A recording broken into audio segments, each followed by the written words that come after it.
So, this is a story I've never really told anyone. Not because I'm ashamed of it, but because for a long time, I didn't think anyone would care. I grew up in an orphanage. Not the kind you see in movies, with smiling caretakers and cheerful kids. The one I grew up in was an old brick building on the edge of town, in a small place in Illinois. Paint peeling off the walls. Radiators that barely worked in winter. And about 30 kids, all trying to survive in their own way. My name is Daniel. And when you grow up in a place like that, you learn something pretty quickly. Kids can be cruel. Especially when they're hurting themselves. Most of the kids at the orphanage kept to themselves. But there was one kid who made my life miserable. His name was Kyle. Kyle was the kind of kid who needed to prove he was stronger than everyone else. He was taller than most of us, louder than everyone, and always surrounded by a few kids who followed him around like a pack.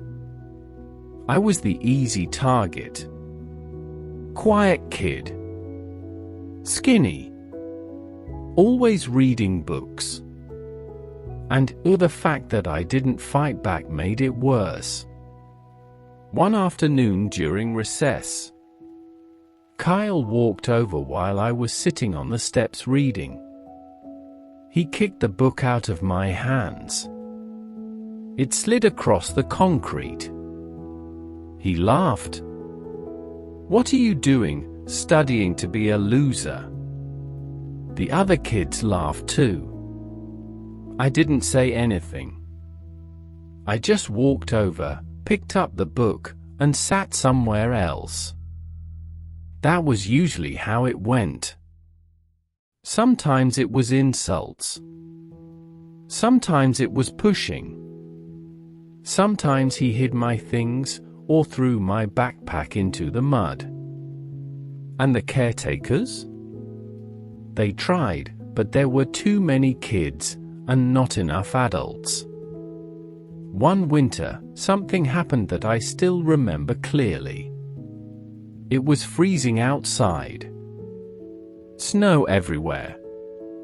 We were all supposed to come inside after recess, but Kyle and his friends cornered me behind the storage shed. Kyle shoved me into the snow. "Say it." I looked up at him. "Say you're weak." I didn't answer.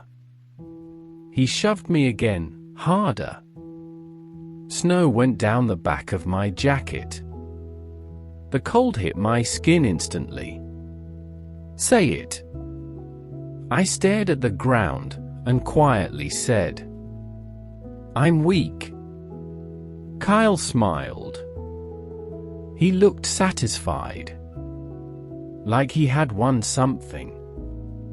And as they walked away, laughing, I sat there in the snow for a long time. That night, I lay in bed staring at the ceiling. And I made a promise to myself. One day, I would leave that place.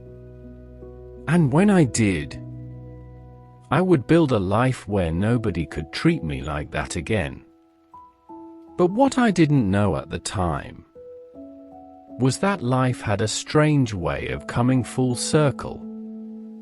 And one day, the person who bullied me the most would be the one asking me for help.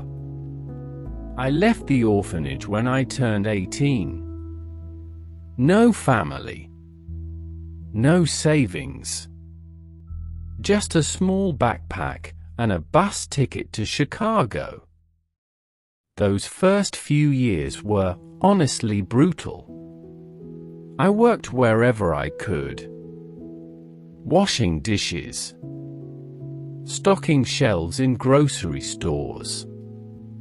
Delivering food. sometimes 2 jobs at once. Most nights, I came home so tired I fell asleep in my clothes. But something from the orphanage stayed with me. Books. Reading had always been my escape. And slowly, I started studying business and programming online. Free courses, late-night tutorials, anything I could learn. It took years. Years of failing, trying again, failing again. But eventually, something worked. I created a small software tool that helped local businesses manage deliveries. It wasn't fancy, but it solved a real problem. A few companies started using it. Then a few more. Then suddenly, investors became interested.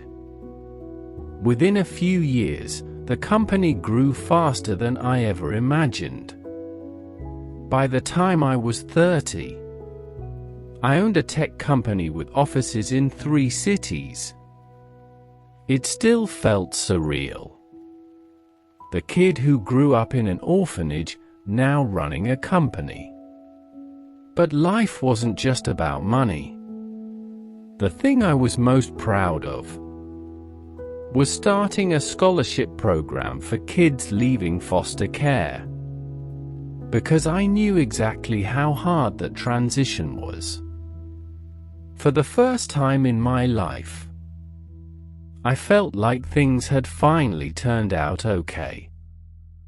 And then one day, something unexpected happened. I got a phone call from someone I hadn't heard from in over 15 years. Kyle. At first, I thought it had to be a coincidence.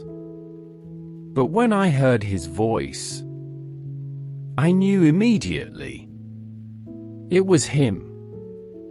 The same voice that once laughed while I sat in the snow. Except now, it sounded very different. Tired. Nervous. Almost desperate. Daniel, I heard you're doing well. I didn't say anything for a moment. Then he continued. I actually need help. And suddenly, life had come full circle.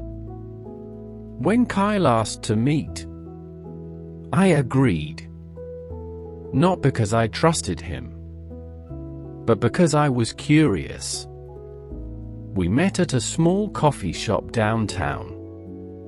When he walked in, I barely recognized him.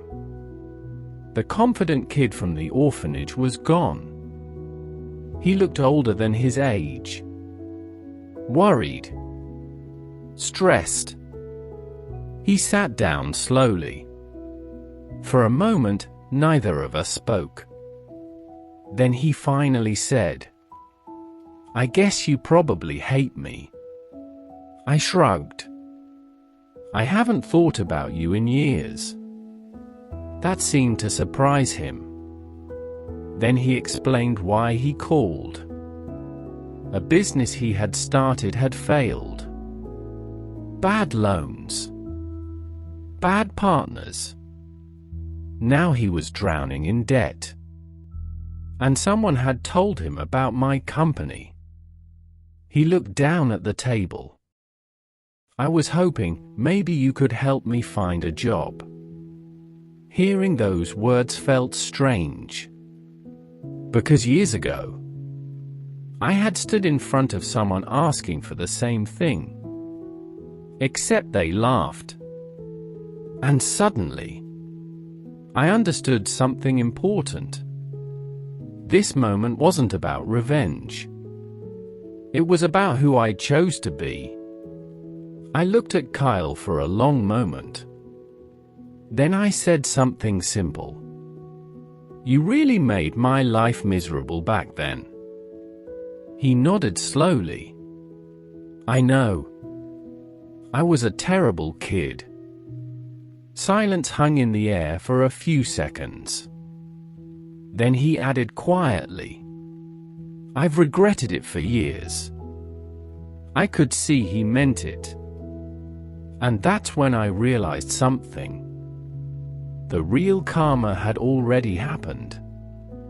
Life had humbled him. He had experienced struggle, just like he once mocked me for. So I took a sip of coffee and said something he clearly didn't expect. "I'll help you." His head snapped up. "What?" "My company has entry-level positions.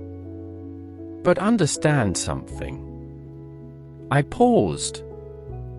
"This is your opportunity, not a favor." He nodded quickly. "I understand." And as we stood to leave, I realized something strange. I didn't feel anger anymore. Just closure. Because sometimes karma doesn't come in the form of revenge. Sometimes it comes as life teaching someone the lesson they refused to learn. And the orphan kid everyone once bullied finally had the chance to choose what kind of man he wanted to be. And that was the real victory.